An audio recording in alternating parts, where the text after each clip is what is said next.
Good morning. Welcome to Market Monday for July 22nd, 2024.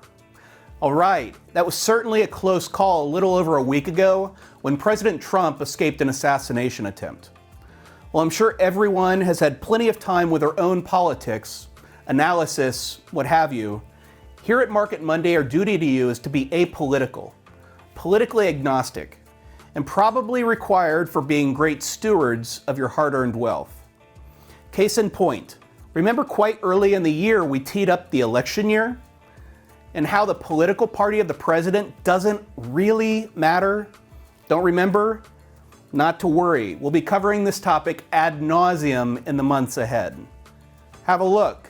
Wait, you don't think we'd make it that easy on you, do you? Here's the growth of U.S. large stocks since 1961. Here's when the president is from one political party, and here's the market when the president is from the other political party. So which would you choose? One or two? Stay tuned to the end where we reveal which is which, along with each presidential regime. Well, last week, Matt was talking about how a September rate hike was becoming much more likely. And in fact, that likelihood is now at 100% of a September rate cut. Of course, bearing in mind these probabilities change daily. That's the first cut. But what about the last hike? This Friday, the 26th, marks the one-year anniversary since the last hike. Let's have a quick look back at prior last hikes in chronological order since 1970. It appears more often than not that 3, 6, and 12 months after the last hike tends to bode well for the S&P 500 stock market.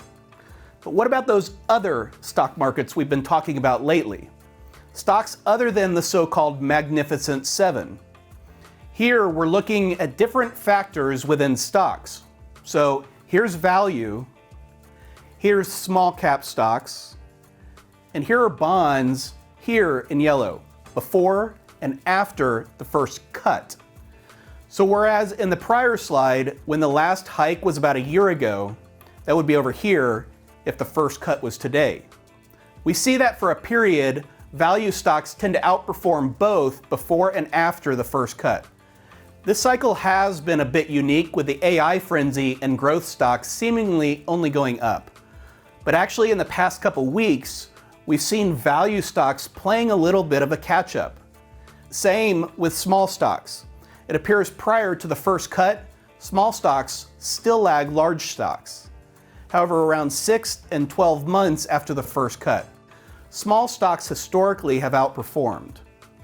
Could the market be sniffing this out and reacting a bit faster than in the past, given the ubiquity of information nowadays? And what about bonds in yellow? This cycle has been particularly unique, as we're currently in the longest bond bear market in history, by far. At least historically, bonds have outperformed stocks both prior to and after the first rate cut. As we're right about here, right now, could bonds finally outperform again? And today we'll leave you with this, not to burst anybody's bubble after the fantastic couple weeks the market has just had, but we've got to give it to you straight, folks. These last 2 weeks historically are the best 2 weeks for the stock market out of the entire year. It certainly looks like this year did not disappoint. Let's now be prepared for the other side and increased volatility over the next few months. And for those who stayed with us until the end, here's how the market performed under each presidential regime. Have a great week.